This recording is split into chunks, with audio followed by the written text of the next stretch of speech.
LH공사의 토지은행 계정을 두고서 별도로 관리하고 있습니다. 다음에 21번을 보시고요. 토지정책에 관한 설명 중 우선 토지정책 중 정책수단 중 도시개발사업 토지 수용, 금융지원, 보조금 지급은 직접 개입이에요? 뭐예요 이게? 섞여 있죠. 금융지원이나 보조금 이거는 간접이잖아요. 지금 이것도 개입수단에 해당하는 지문이잖아요. 근데 이것도 여기 이쪽에 분류한 이유가 뭐겠어요? 얘가 정답 지문은 아니기 때문에. 그러니까 그게 정답 지문이 되는 걸 우선적으로 해서 분류를 하거든요. 분류할 때. 다음에 이번에 개발권 양도제는 개발사업 시행으로 이익을 얻은 사업 시행자로부터 불로소득적 증가분의 일정액을 환수한다. 이거는 개발이익 환수제잖아요. 개발권 양도제는 이게 아니고 개발권을 소유권과 분리해서 따로 개발 가능한 지역에 양도하도록 하는 거잖아요. 그래서 이건 말도 안 되고. 토지 선매란, 선매 들어보셨어요? 안 들어보셨어요? 미리 매입하는 거. 근데 아니, 그러니까 이게 선매가 그냥 미리 매입하는 거겠지. 미리 매입하는데 다른 과목에서 안 들어봤냐고. 들어본 적은 없어요? 없나 보네. 아니면은 왔는데 들었는데 기억이 안 나거나. 아까 토지거래 허가구역 했잖아요. 토지거래 허가구역은 이게 민법에서 나온다면서요. 민법에서도 토지거래 허가구역에 어떤 땅이 있어요. 갑이 소유하고 있어. 이걸 을한테 팔라고 그래. 이걸 을한테. 갑이 을한테 요 땅을. 예, 갑이 을한테 이제 팔기 전에 이제 허가구역이니까 누구한테? 시장, 군수구청장한테 이제 허가 신청을 한 거잖아요. 그래서 이걸 보니까 앞에 여기 공설운동장이 들어설 땅이에요. 공설운동장. 그래서 이 토지를 허가를 하기 전에, 을한테 팔기 전에 뭐 그 지방공사라든가 LH공사라든가 또는 아니면 시에서 직접 야, 얘한테 팔지 말고 내가 살게 또는 얘한테 팔아라. 이렇게 하는 게 선매예요. 왜냐하면 이거 나중에 이 을한테 팔았어. 예를 들어 을한테 파니까 을이 이거 농지 전용을 해가지고 농지 전용 부담금 부담하고 택지 이제 조성해가지고 건물 지어 사용하고 있어. 근데 나중에 이제 시에서 또는 지방공사에서 이 땅 사가지고 공설운동장 만들라고 봤더니만 막 이거 농지 전용까지 해가지고 이제 건물 지어서 이렇게 사용하고 있는 상태야. 그럼 보상금 줄 때 어떻게 해? 많이 줘야지. 그럼 뭔 짓이에요? 그거 이제 저거 전용하는데도 또 돈 들었지. 그것도 그 보상금 많이 나가야지. 이건 별로 좋은 게 아니잖아요. 이미 어느 정도 이제 도시 계획이라는 게 서 있는 상황이라면 이렇게 하는 거는 별로 안 좋은 거 아니에요. 맞나요? 그러니까 얘네들한테 이제 야 네가 살래 안 살래 미리 알아보는 거지. 이러려고 하는데 지금 허가 신청 들어왔는데 네가 살라면 살아. 이게 미리 사는 거라 미리. 근데 미리 사는 이제 지금은 당장은 살 수 없다 이렇게 한다면 얘한테 이제 허가를 해줄 때 어떻게 해요? 야, 지금 앞으로 이거 이런 계획이 있는데 네가 이거를 이런 목적에 어긋나지 않게 개발하거나 하지 말고 다른 용도로 이렇게 너무 함부로 바꾸지 말고 그렇게 사용할 거라면은 뭐 허락하겠다. 어떤 이제 목적을 지정해서 이렇게 하는 거죠. 근데 목적을 지정해서 했는데 그대로 이제 안 할 때, 그대로 안 할 때는 이제 다시 또 얘네들한테 야 얘가 지금 허가한 대로 안 하니까 네가 사든가 아니면 시에서 직접 사든가 이렇게 하는 거죠. 그래서 그 토지 선매란 토지거래 허가 구역 내에서 토지거래 계약의 허가 신청이 있을 때 공익 목적을 위하여 사적 거래에 우선하여 국가, 지방자치단체, 한국토지주택공사 등이 그 토지를 매수할 수 있는 제도다. 이건 맞네요. 그죠?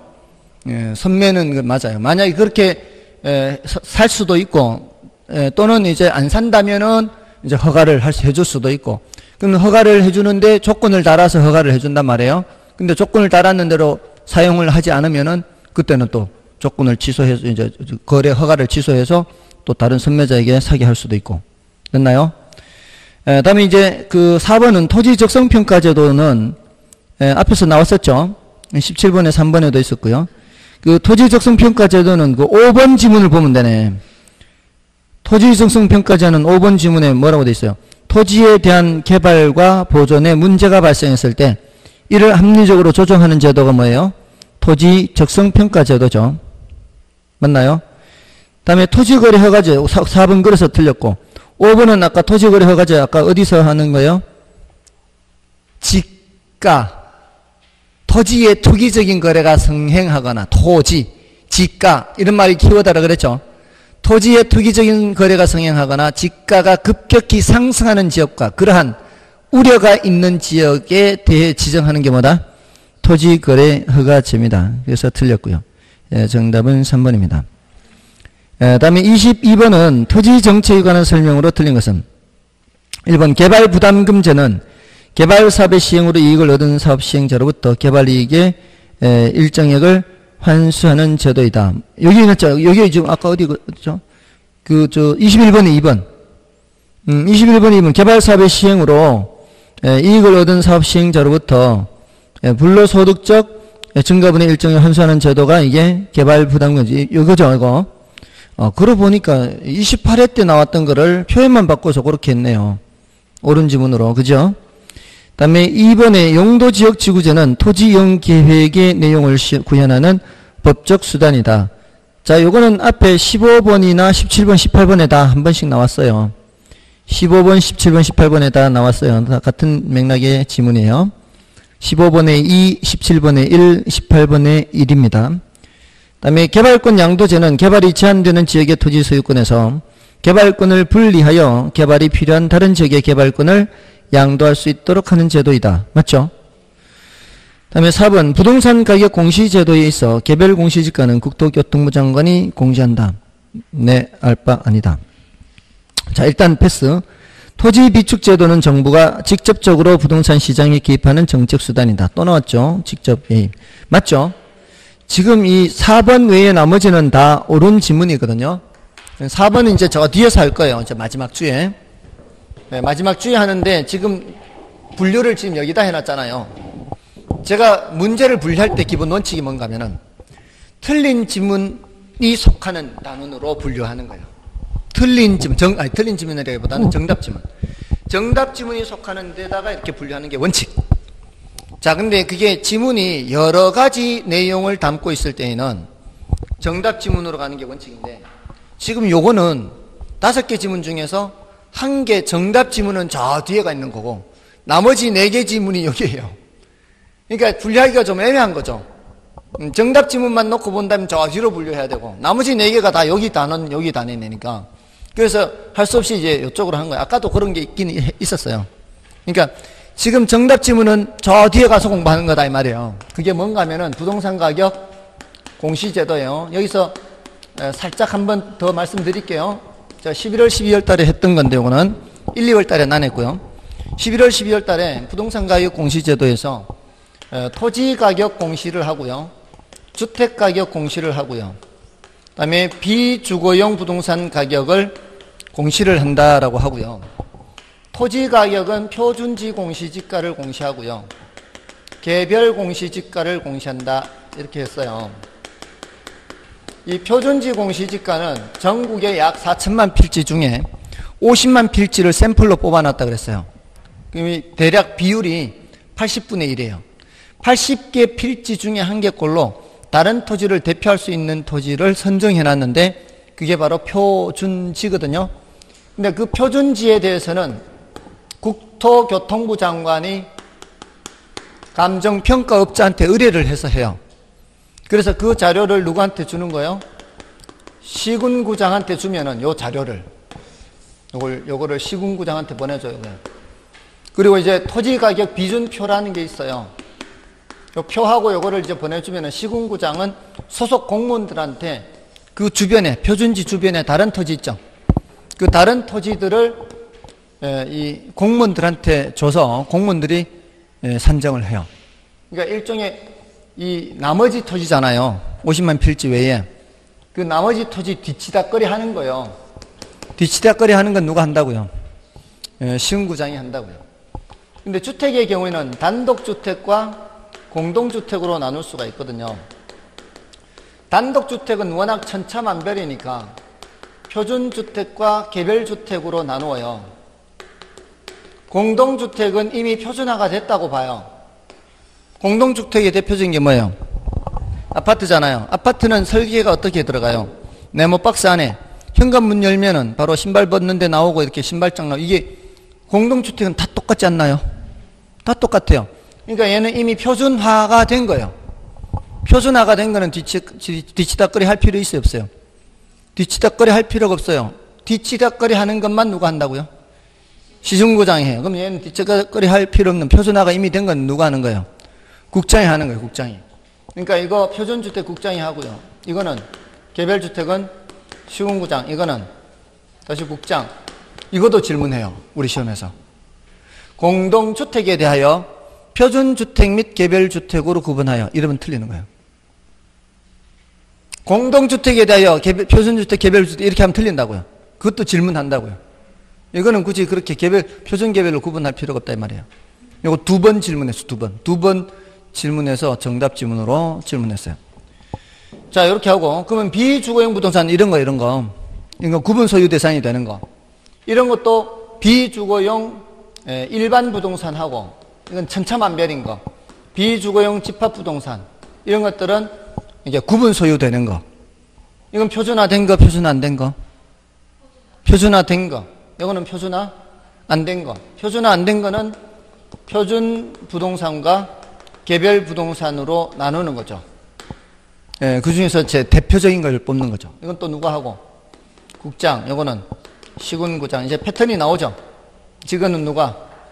국장. 어떤 패턴이에요? 개별 셋만 누가 하는 거예요? 개별 셋만 시군구장이 하는 거예요. 나머지는 다 누가 한다? 국장이 한다. 요거 묻는 거예요. 그러니까 사실은 요 내용은 어려운 내용이 아니죠. 어려운 내용이 아니니까 요거는 정답 지문 찾는데 어렵지는 않았어요. 자, 그렇게 보시면 되고요. 자, 요거 나중에 뒤에 가서 한 번 더 합니다, 요거. 한 번 이제 더 들었으니까 조금 낫겠죠. 자, 이제 23번을 보시면은, 우리나라 토지 관련 제도에 관한 설명으로 틀린 것은 토지비축제도 또 나왔네요. 정부 등이 토지를 매입한 후 보유하고 있다가 적절한 때에 이를 매각하거나, 매각하는 건 뭐예요? 수급 조절용 목적일 수 있죠. 공공용으로 사용하기 위한 것, 공공개발용이 되겠죠. 맞고요. 그 다음에 지구단위 계획은 또 나왔죠. 일증 계양 맞나요? 그 다음에 3번 용도지역지구는 토지 이용에 수반되는 부의 외부 효과 제거가 나왔죠. 자, 4번에 토지 선매에 있어서 시장군수구청장은 토지 거래 계약 허가를 받아 취득한 토지를, 자, 계약 허가를 받았어요. 취득한 토지를 그 이용 목적대로 이용하고 있지 아니하고 있어요, 지금. 그럴 때 선매자에게, 선매자가 누가 될 수 있어요? 국가가 될 수도 있고, 지방공사, 한국 LH공사가 될 수도 있고, 그런 자에게 강제로 수용하게 할 수 있는 게 아니라, 이거는 수용은 안 돼요. 무조건 공공이 되는 것은 아니니까, 이런 경우에 협의해서 미리 매수할 수 있도록 해요. 협의해서 미리 매수할 수 있도록. 4번이 틀린 거고요. 그 다음에 토지 적성평가에는 토지의 토양, 입지, 활용 가능성 등 토지 적성에 대한 내용이 포함되어 있는데, 이건 뭐 별로 중요한 건 아니죠. 5번 지문은 중요한 건 아니에요. 자, 됐습니까? 좀 색다른 내용들이 꽤 나왔죠? 어떤 표현들이 나왔을까요? 이런 것들은 이제 우리 기출 지문들을 보고 정리하도록 해서 토지거래 허가구역, 또 토지 적성 평가, 이런 말들 나오죠. 자, 이런 것들이 이제 대표적으로 좀 색다른 것들이 나왔잖아요. 이런 것들은 좀 따로 기억하고요. 지구 단위 계획 나왔죠. 지구 단위 계획이 이제 반복적으로 나왔잖아요. 이런 것들 기억하시고, 이 정도면 되겠습니다. 다음에 이제 주택 정책에서는 이제 24번부터 임대료 규제가 들어가는데요. 24번은 여러분이 봐주시고 25번을 보겠습니다. 정부의 주택 임대 정책에 관한 설명으로 틀린 것은 1번 주택 바우처는 임대료 보조 정책의 하나다. 맞죠? 이거 상품권 준다 그랬잖아요. 그다음에 임대료 보조금 지급은 저소득층의 주거 여건 개선에 기여할 수 있다.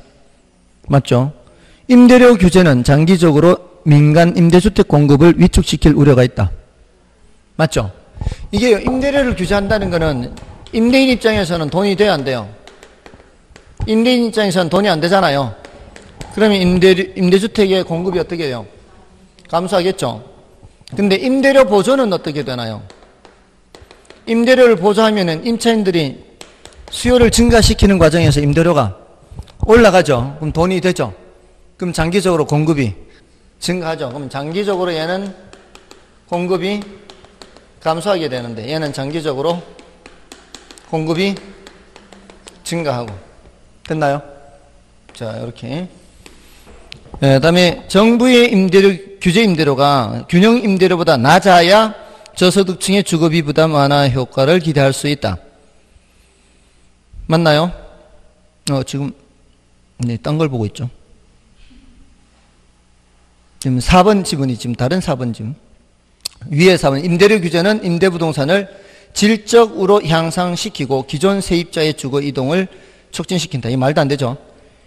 임대료를 규제하면은 돈이 안 되니까 임대부동산의 질적 저하 현상이 나타나고 기존 세입자의 주거 이동이 저하되죠. 그래서 4번이 말도 안 됩니다. 틀렸고요. 자, 5번의 장기 전세주택, 이거는 이제 참고로 보시는데요. 국가지방자치단체, 한국토지주택공사 또는 지방공사가 임대할 목적으로 건설 또는 매입하는 주택으로서 20년 범위에서 전세계약 방식으로 공급하는 임대주택을 말해요. 제가 저는 이 정책을 참 좋아하거든요. 5번 장기전세주택. 이 정책이 이제 예전 얘기지만 여러분들 오세훈 시장 시절 기억하시나요? 예전에 한 10년 전쯤에 오세훈 시장이 서울시장으로 있을 때 그 시프트라고 해가지고 장기전세주택을 많이 공급했어요. 저는 이게 참 괜찮은 정책이라고 생각을 해요.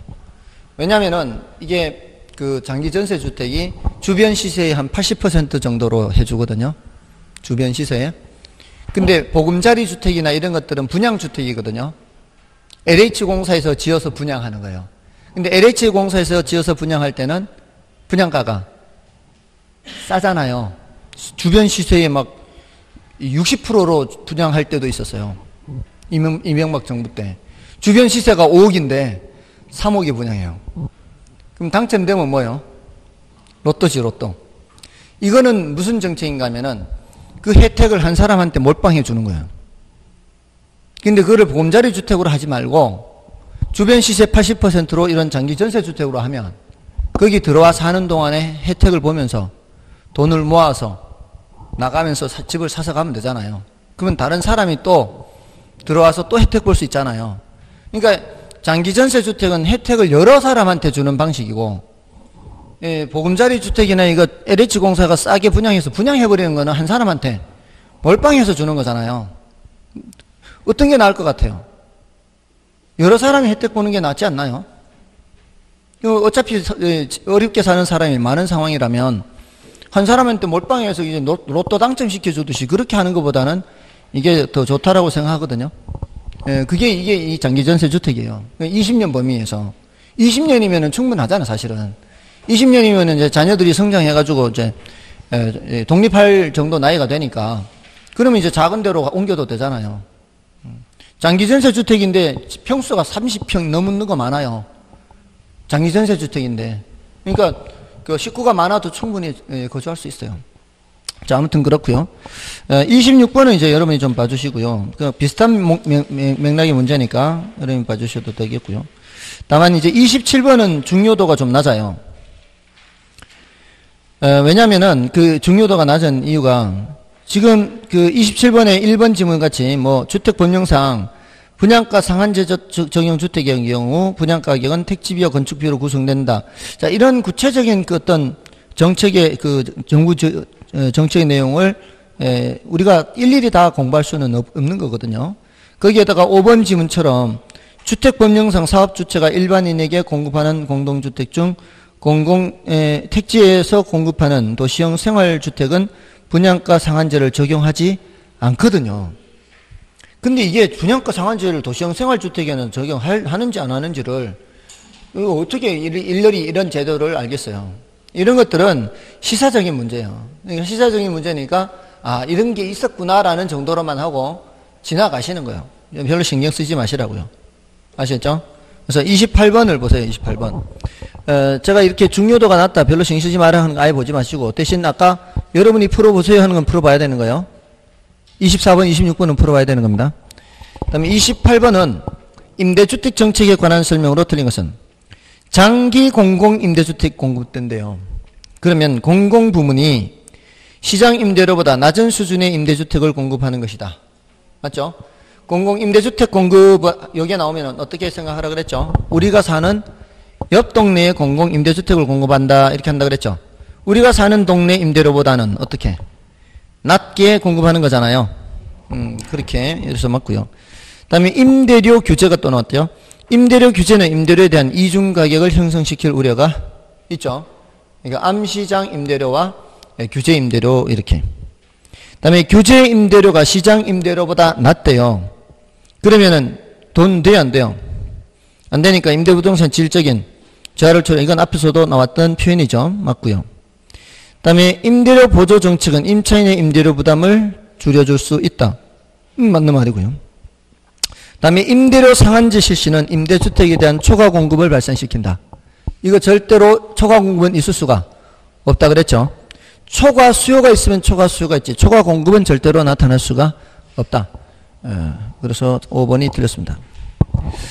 다음에 29번을 보십시오. 29번은 이제 정답 지문이 조금은 어려워요. 이거 어려운데 이거는 요 정도는 좀 파악할 필요가 있어서요.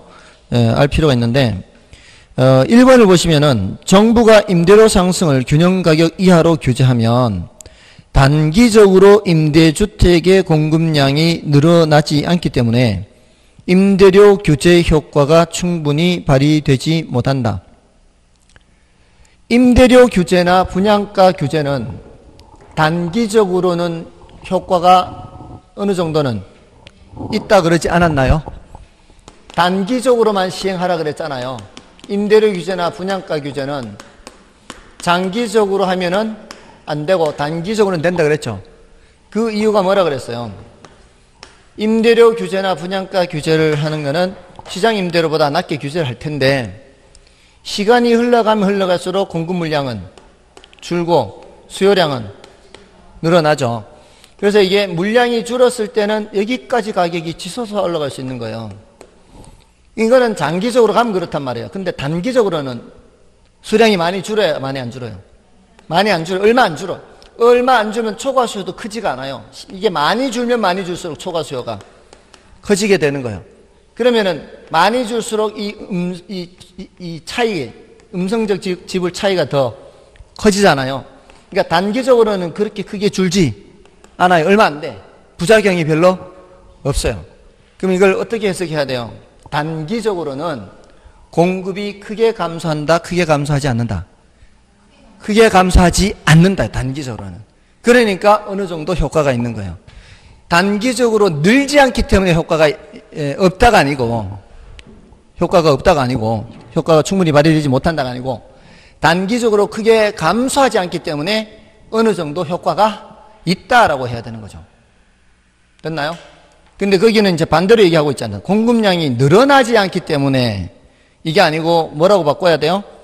크게 감소하지 않기 때문에 이렇게 바꿔야 되고, 임대료 규제 효과가 충분히 발휘되지 못한 데가 아니고 어느 정도는 효과가 발생한다라고 해야 돼요. 됐나요? 그게 이제 29번의 1번 지문입니다. 어렵죠? 29번의 1번 지문은 좀 어려워요. 근데 감각적으로 이렇게 받아들이셔야 돼요. 단기적으로는 어느 정도 효과가 있다 없다? 단기적으로는 어느 정도 효과는 있다는 겁니다. 그러면은 거기 지금 벌써 그 감각만 익혀도 단기적으로 첫 번째 줄 끝에 단기적으로 맨 끝에 충분히 발휘되지 못한다. 이게 짝이 안 맞잖아요. 짝이 안 맞죠 지금. 단기적으로는 어느 정도 효과가 있어야 되는데 근데 단기적으로는 효과가 발휘되지 못한다 이렇게 했으니까 짝이 안 맞는 거죠. 다음에 정부가 임대료 상승을 균형가격 이하로 규제하면 이제 임대료 규제를 하는 거잖아요. 그러면 장기적으로 기존 임대주택이 다른 용도로 전환되면서 임대주택의 공급량이 감소하게 되죠. 자, 다음에 정부나 지방자치단체가 공급하고 있는 임대주택의 유형에는 건설 임대주택, 매입 임대주택, 장기전세주택이 있다. 자, 장기전세 주택은 이제 보셨고요. 건설 임대주택도 있지 않습니까? LH공사가 직접 건설해서 임대주택을 공급하고요. 매입 임대주택은 뭔가 하면은 이건 참고로 알아두세요. 여기는 뭐 별로 많지는 않은데 여러분들 보통 저소득층들이 사는 임대주택을 임대 아파트를 도시 지역 내에 많이 건설해요? 외곽에 많이 해요? 임대 아파트를 지을 때 도시 지역 내에 많이 지어요? 외곽에 많이 지어요? 도시 지역 내에? 사이사이에 넣기도 하잖아요. 사이사이에 넣기도 하는데 그렇게 하는 게 많지가 않아요. 일단 토지를 확보하기가 어려워요. 재건축할 때라든가 이럴 때는 이제 용적률을 높여주면서 그 임대 아파트를 의무적으로 짓도록 하거나 뭐 이렇게 할 수. 여기도 지금 임대 아파트가 중간중간 있잖아요. 근데 그런 게 용지를 확보하기가 그렇게 쉽지는 않아요. 그런 경우 임대 아파트가 공급은 되더라도 많이 공급되지는 않아요. 그리고 조금은 더 비쌀 수 있고요. 그만큼 이제 이 비용이 부담이 됐기 때문에. 근데 저소득층들이 살 수 있는 임대 아파트를 그래서 외곽에 많이 짓거든요. 임대 아파트가 외곽에 많은데 땅값이 싸니까. 근데 저소득층들이 도시 내에도 많이 살잖아요. 근데 도시 내에 좀 임대료가 싼 동네가 어떤 동네예요? 다가구나 흐름한 단독주택이 있는 지역이 좀 임대료가 싸잖아요. 그러니까 어떻게 하는가 하면은 거기에 있는 다가구 주택을 아예 사버리는 거예요. LH공사가 주인이에요, 주인. 다가구 주택의 주인. 그래서 거기에 이제 세를 좀 싸게 내놓는 거죠. 그러니까 소득 수준이 낮은 사람들은 그런데도 살기도 하잖아요. 그런 경우에 이제 매입 임대주택 제도를 이제 시행하는 거죠. 참고로 알고 계시면 되겠습니다. 이런 것들은. 그런 것도 있구나라는 정도. 그렇게 하면 돼요. 다음에 이제 정부가 임차인에게 임대료를 직접 보조해주면 단기적으로 시장 임대료는 상승하지만 장기적으로 시장 임대료를 낮추게 된다. 이거는 임대료 보조하면 여러분들 뭐 생각하라 그랬어요? 달동네 생각하라 그랬죠? 이제 연상을 그렇게 해야 돼. 임대료 보조하면 달동네. 그럼 달동네에 수요가 어떻게 돼요? 단기적으로 수요가 증가하잖아요. 보조를 해주면. 그러면 임대료가 어떻게 돼? 임대료가 올라가죠. 이제 막 많이 잠에 취했을 수도 있어요. 지금 생각은 그렇게 안 하다 말이 이제 엉뚱한 말이 나오는 거죠. 저도 수업하다 보면은 좋을 때가 있어요. 여러분들 한번 알아차려 보세요. 막 엉뚱한 말을 할 때가 있어요. 그 엉뚱한 말 할 때가 제가 깜빡 졸았을 때예요. 여러분들 아직 한 번도 눈치 못 챘죠? 제가 엉뚱한 말 한 적이 있는데 아직 눈치 못 챘을 거예요. 저는 알아요. 내가 깜빡 졸았다 이렇게. 자, 그러면 돈이 되잖아. 돈이 되니까 공급을 어떻게 해요? 증가한다 그랬잖아요. 이게 초과인을 얻는 게 누구예요? 기존 임대인이잖아요. 기존 임대인이 초과인을 얻으니까 돈이 되니까 공급을 증가시키면 임대료가 내려가죠. 그러면서 뭐가 사라지는 거예요? 초과인이 사라지잖아요. 근데 이런 임대료를 보조해서 이렇게 나타나는 시장은 저가주택 시장이라고 그랬어요. 저가주택 시장에서 저가주택에 대한 수요가 증가하고 임대료 올라가니까 장기적으로 공급이 증가하는데 요거는 하향 여과를 통해서 공급이 증가해서 결국 임대료가 내려가잖아요. 근데 지금 그 지문은 요거는 빼고 임대료 보조해서 단기적으로는 임대료가 올라가지만 장기적으로는 임대료가 내려간다. 요것만 지금 얘기하고 있는 거예요. 요거 빼고. 맞아, 안 해요? 임대를 보조하면 단기적으로는 임대료가 올라가지만 장기적으로는 다시 낮추게 된다. 맞나요? 그 얘기. 다음에 이제 5번은 주거 바우처. 이거는 이제 참고입니다. 보세요. 이런 제가 주로 참고하세요 하는 지문들은 정답 지문이 아니죠. 주로 제가 참고하세요 하는 지문들은 정답 지문이 아니에요. 이런 것들은 그냥 이런 게 있다는 정도거든요. 그래서 임대료 보조를 교환권으로 지급하는 제도를 말하면 우리나라에서는 일부 지방자치단체에서 저소득 가구에게 주택 임대료를 일부 지원해주는 방식으로 운영되고 있습니다. 이게 이제 서울시에서 이렇게 했었어요. 서울시에서. 자, 됐고요. 다음에 넘어가시면은 이제 30번도 좀 보겠습니다. 요거는 지금 임대료 보조와 관련되는 거요. 서민의 주거 안정을 위한 주거 복지 정책에 관한 설명으로 틀린 것은 1번 정부가 임대료 상승을 통제하면 단기적으로 임차인의 주거 이전이 촉진될 것이다. 임대료 상승 통제가 뭐예요? 임대료 규제죠. 임대료 규제하면은 주거 이전이 촉진돼요, 저하돼요? 저하되죠. 여기 단기적으로라는 말에 속으면 안 돼요. 단기적으로든 장기적으로든 임차인의 주거 이전이 촉진되려면 주택을 구할 여지가 많아야 돼요. 들어가 살 집이 많아야 선택의 여지가 많아지고 주거 이전이 촉진되겠죠. 근데 임대료를 규제하면은 공급이 줄면 줄었지 늘어나지는 않는단 말이에요. 그는 단기적으로든 장기적으로든 주거 이전이 저하되는 겁니다. 눈 뜨세요. 지금 눈 감고 있어요, 지금. 거의 반은 감겨 있어요. 그 다음에 2번. 여기서 보면 다 감겨 있어요. 여러분은 반을 감고 있어도, 여러분은 반을 감고 있어도, 여기서 보면 다 감겨 있어요. 다음에 정부가 임대료를 보조해주면 저소득층의 임대주택 소비가 늘어나고, 이건 어렵지 않잖아요. 3번도 아까 나왔던 거예요. 저소득층의 주거와 사회복지 서비스를 연계시켜 서민 주거 안정과 자활을 유도하기 위해 다가구 주택 매입 임대주택 사업을 시행하고 있습니다. 다음에 우리나라는 생산자 보조 방식으로 공공임대주택 제도를 시행하고 있다. 생산자 보조 방식으로 공공임대주택 제도 시행하고 있습니다. 근데 이것도 정답 지문이 아니죠. 자, 이게 뭔가 하면은 건설업체한테 보조해 주는 거예요. 생산자한테 보조해서 뭐를 짓게 하는 거예요? 공공임대주택을 짓게 하는 거예요.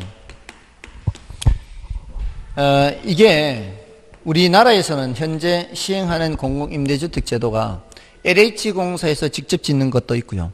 민간 건설사한테 보조해서 이렇게 더 짓도록 하는 것도 있어요. 그러면은 요거는 직접 개입이에요, 간접 개입이에요? 요거는 간접 개입이죠.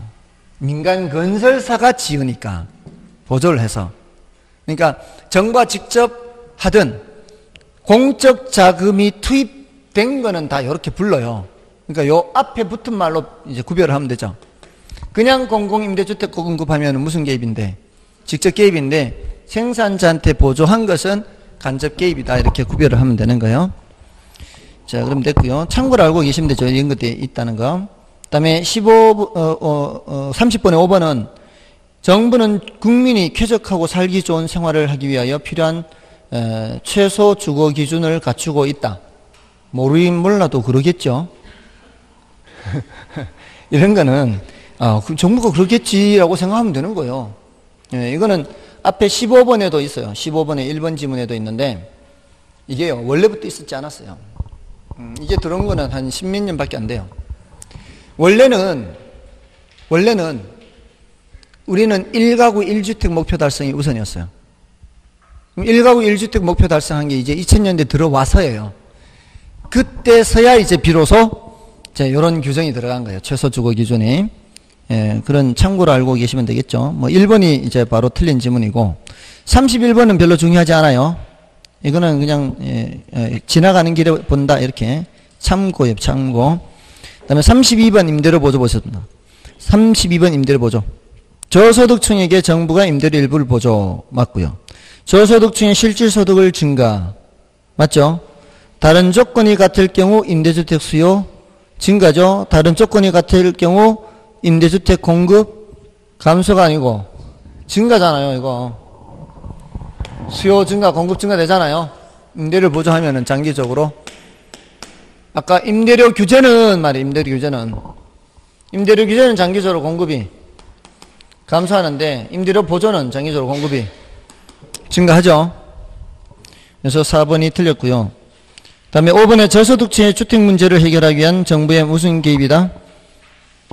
개입은 개입인데 직접 개입, 간접 개입? 간접 개입이다. 이렇게 볼 수 있죠. 됐습니까? 자, 여과 과정에 관한 건 좀 쉬고 할까요?